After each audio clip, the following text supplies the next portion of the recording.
एक बाप, दो बच्चे, एक अनजान देश और ऊपर से आतंकवाद का इल्जाम। न कोई वकील, न कोई कागज, न कोई जान पहचान। लेकिन इस बाप के पास एक चीज थी और उसी एक चीज ने पूरे मोहल्ले को हिला दिया, पुलिस को झुका दिया और देखने वालों की आंखें नम कर दी। आज बात करते हैं 2025 की सबसे अच्छी तमिल फिल्म टूरिस्ट फैमिली की। 2022 श्रीलंका। वहां बहुत बुरा वक्त आया था। पेट्रोल नहीं था, बिजली नहीं थी, खाना इतना महंगा हो गया था कि लोग भूखे सो रहे थे। नौकरियां चली गई थी। जाफना में एक आदमी रहता था, धर्मदास। सब उसे दास कहते थे। सीधा साधा इंसान, किसी का बुरा नहीं चाहता था, बस अपने परिवार को खुश रखना चाहता था। उसकी बीवी थी वसंती, जो हर मुश्किल में घर को एक साथ रखती थी। बड़ा बेटा मितू जवान था, थोड़ा जिद्दी, बड़े सपने देखता था। और छोटा बेटा मुल्ली, छठी क्लास का बच्चा, जो जहां भी जाए हंसा कर आए। एक रात इस पूरे परिवार ने तय किया, हम यहां नहीं रह सकते, हमें जाना होगा। वसंती के भाई प्रकाश ने एक छोटी नाव का इंतजाम किया। रात को अंधेरे में परिवार उस नाव पर बैठा। सामने था हिंदुस्तान और जाफना, जहां पूरी जिंदगी गुजरी थी, पीछे छूट गया। नाव पर मुल्ली ने कहा, पापा मुझे तैरना नहीं आता। दास ने कहा, कोई बात नहीं, मैं हूं ना। मुल्ली बोला, पापा आपको भी तो नहीं आता। वो एक छोटी सी बात थी, लेकिन उसमें सब कुछ था।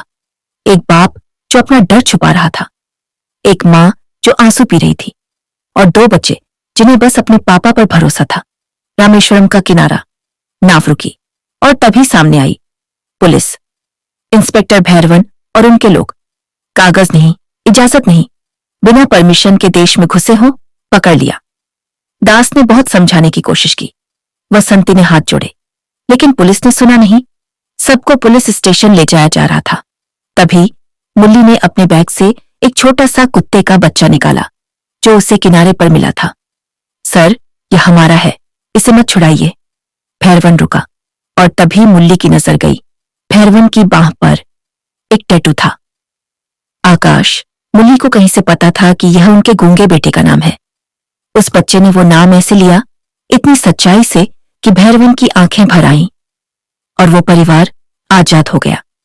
ये भैरवन बाद में इस कहानी में फिर आएगा, और जब आएगा तब आप समझेंगे कि उसने सही किया या गलत। प्रकाश की मदद से परिवार पहुंचा चेन्नई। केशवनगर नाम की एक छोटी सी कॉलोनी, पुराने मकान, पुराने लोग, लेकिन कोई किसी से खास मतलब नहीं रखता था। एक मकान मिला इंस्पेक्टर राघवन का, जो खुद उसी मकान के नीचे रहते थे।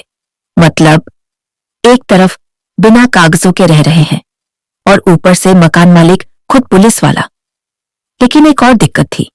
श्रीलंकाई तमिल और चेन्नई की तमिल में थोड़ा फर्क होता है, बोलने के तरीके में, और वो फर्क किसी भी वक्त में पकड़वा सकता था। प्रकाश ने पहले ही कहा था, जबान संभाल कर रखो। एक दिन राघवन को कुछ अजीब लगा। उसने शक से देखा। दास ने फौरन कहा, हम केरल के हैं। राघवन ने सोचा, अच्छा तो मलयाली हैं, और चला गया। उसी दिन से यह श्रीलंकाई परिवार बन गया, केरल वाला परिवार। दास को काम मिला पड़ोसी रिचर्ड के यहां गाड़ी चलाने का। वसंती ने घर को घर बनाया। मुल्ली कॉलोनी के बच्चों में खुल मिल गया। मोहल्ले में तरह तरह के लोग थे। एक बूढ़े अंकल जो किसी से बात नहीं करते थे, एक पड़ोसी जोड़ा, बीवी बोलती थी, पति बस सुनता था, एक नौजवान जो अकेला बैठकर शराब पीता था, और इन सब के बीच दास। किसी ने रास्ते पर कचरा फेंका, दास ने उठाया बिना कुछ कहे। एक रात वो नौजवान नशे में सड़क पर पड़ा था। दास ने एम्बुलेंस बुलाई। किसी के घर में कोई तकलीफ थी, दास का दरवाजा खुला रहता था। ये कोई दिखावा नहीं था, ये बस दास था, और उसी दास की वजह से वो ठंडी अजनबी कॉलोनी धीरे धीरे गर्म होने लगी। लेकिन घर के अंदर एक तूफान था। मितू, बड़ा बेटा। श्रीलंका में उसकी एक लड़की थी जिसे वो पसंद करता था, लेकिन खबर आई कि वो लड़की किसी और से शादी कर चुकी है। मितू अंदर से टूट गया, और जो इंसान टूटता है वो अक्सर उसी पर गुस्सा निकालता है जो सबसे पास हो। एक रात सब बाहर आ गया। हम यहां क्यों आए, क्या मिला हमें? रोज झूठ बोलो, छुप कर रहो, डरते रहो, ये कौन सी जिंदगी है? दास चुप रहे। और फिर दास ने एक बात बताई कि रामेश्वरम पर जो छोटा कुत्ता था जिसे मुल्ली ने बचाया था वो उन्होंने चुपचाप छोड़ दिया था। मुल्ली यह सुनकर चुप हो गया। घर में ऐसी खामोशी आई जो बहुत भारी थी, लेकिन वक्त के साथ बाप बेटे के बीच की दूरी कम हुई। दोनों ने एक दूसरे की बात सुनी और एक रात बाप ने बेटे को गले लगा लिया बिना कुछ कहे। इसी दौरान राघवन की बेटी कुरल और नीतू के बीच धीरे धीरे एक अच्छी दोस्ती बनने लगी जो मोहब्बत में बदल रही थी। सब ठीक लग रहा था, लेकिन अभी सबसे बड़ी मुसीबत आनी बाकी थी। इल्जाम रामेश्वरम में एक बम धमाका हुआ। पूरे देश में हलचल मच गई। एसीपी बलवान सिंह को यह केस दिया गया। ये वो अफसर था जो किसी भी कीमत पर नतीजा चाहता था। जांच हुई, सीसीटीवी देखा गया और उस सीसीटीवी में दिखे दास धमाके वाली जगह के पास कचरा फेंकते हुए। बस इतना था, लेकिन इतना काफी था।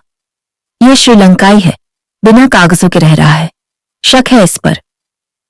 आतंकवाद का इल्जाम लगा दिया। बलवान ने एक और आदमी को पकड़ा और इतना मारा कि वो मरने के करीब पहुंच गया। भैरवन के साथियों ने उसे समझाया, उस परिवार का पता दे दो, सब ठीक हो जाएगा। भैरवन रुका हुआ था। उसे बार बार मुल्ली का चेहरा याद आ रहा था, लेकिन पुलिस के पास एक सुराग मिल गया। वो टैक्सी जो परिवार ने ली थी। उसे पता चल गया केशव नगर कॉलोनी। एक सुबह पुलिस की गाड़ियां कॉलोनी के बाहर आ खड़ी हुई। घर घर तलाशी शुरू हुई। वसंती ने दास का हाथ पकड़ लिया।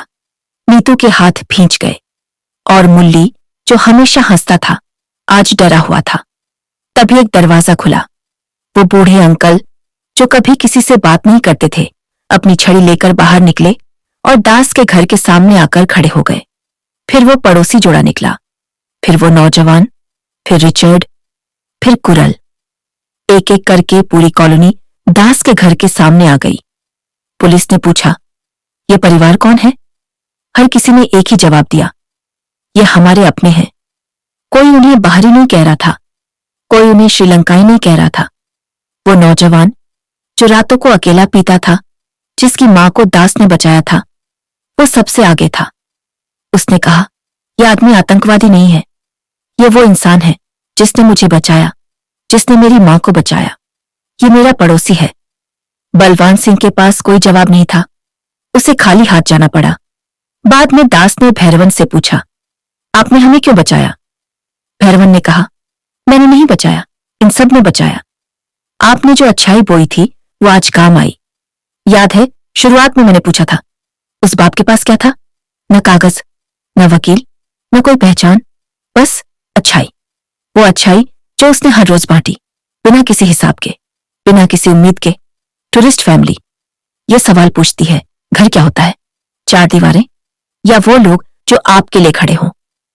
और इस फिल्म का जवाब है, एक अच्छा इंसान किसी एक देश का नहीं होता, वो सबका होता है। सिर्फ 7 करोड़ में बनी ये फिल्म दुनिया भर में 90 करोड़ कमा गई। ऑस्कर की दौड़ में भी शामिल हुई। अगर नहीं देखी तो जरूर देखें अपने परिवार के साथ। और अगर देखी है तो कमेंट में बताइए कौन सा सीन सबसे ज्यादा दिल को छू गया। लाइक करें, सब्सक्राइब करें। मिलते हैं अगली कहानी में।